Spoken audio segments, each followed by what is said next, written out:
नमस्कार। हम सबने एक कहावत कई बार सुनी है, कर्म ही पूजा है। लेकिन क्या हो अगर ये बात अधूरी हो? क्या हो अगर इसमें एक बहुत जरूरी चीज मिसिंग हो? आज हम एक ऐसे ही गहरे विचार को समझने की कोशिश करेंगे जो इस आम धारणा को एक नया मोड़ देता है। तो चलिए शुरू करते हैं। ये है वो पूरा विचार।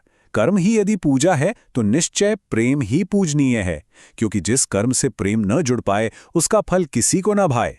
अगर इसे अंग्रेजी में समझें तो मतलब है, if action is worship then surely love is worthy of worship, because the fruit of an action without love pleases no one.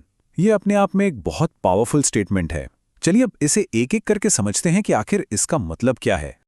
तो सबसे पहले बात करते हैं उस हिस्से की जिसे हम सब शायद पहले से जानते हैं या कई बार सुन चुके हैं। कर्म ही पूजा है, मतलब जब हम अपना काम, कोई भी काम पूरी शिद्दत से, पूरी ईमानदारी से करते हैं ना, तो वो काम सिर्फ काम नहीं रह जाता, वो एक तरह की प्रार्थना, एक इबादत बन जाता है।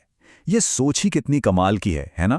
हमारे रोजमर्रा के कामों को भी एक गहरा मतलब दे देती है। पर सवाल ये उठता है कि क्या बात यहीं खत्म हो जाती है? क्या सिर्फ काम करना ही काफी है? हमारा आज का ये जो विचार है वो कहता है कि नहीं, इसमें एक बहुत ही जरूरी चीज गायब है, एक ऐसी चीज जो सब कुछ बदल देती है। और वो जरूरी चीज है प्रेम।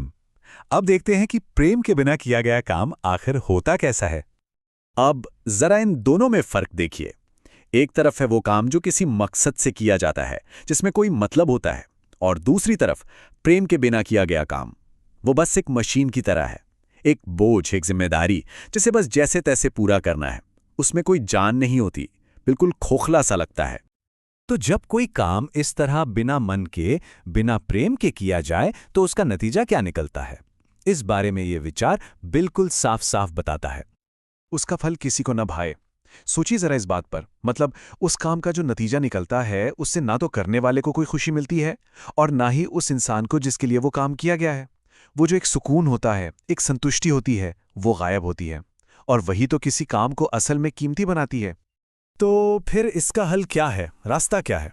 बड़ा सीधा सा रास्ता है, कर्म और प्रेम को जोड़ देना। और जब ये दोनों चीजें मिल जाती हैं तो सब कुछ बदल जाता है, पूरी प्रक्रिया और उसका परिणाम भी। चलिए इस इक्वेशन को समझते हैं। देखिए, हम शुरू करते हैं कर्म से, ठीक है? अब इसमें हम मिलाते हैं प्रेम। तो कर्म और प्रेम मिलकर क्या बन जाते हैं? वो बन जाते हैं पूजा। और जब कोई चीज पूजा बन जाती है तो उसका फल कैसा होता है? सुखद फल, एक ऐसा नतीजा जिसमें सबके लिए खुशी हो। तो असल में प्रेम वो इंग्रेडिएंट है जो एक मामूली से काम को भी खास बना देता है।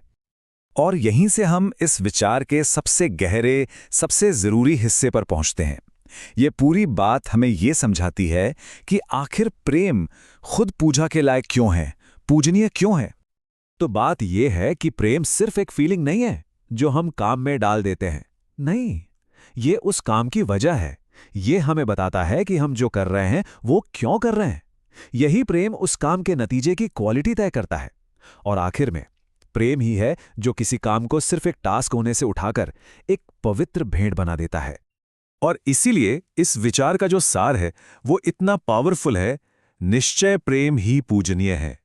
क्योंकि अगर प्रेम के बिना कर्म अधूरा है तो इसका सीधा सा मतलब है कि प्रेम ही वो असली चीज है जो हर कर्म को मतलब देती है, उसे सार्थक बनाती है। तो आज की ये बातचीत हमें एक सवाल के साथ छोड़ जाती है।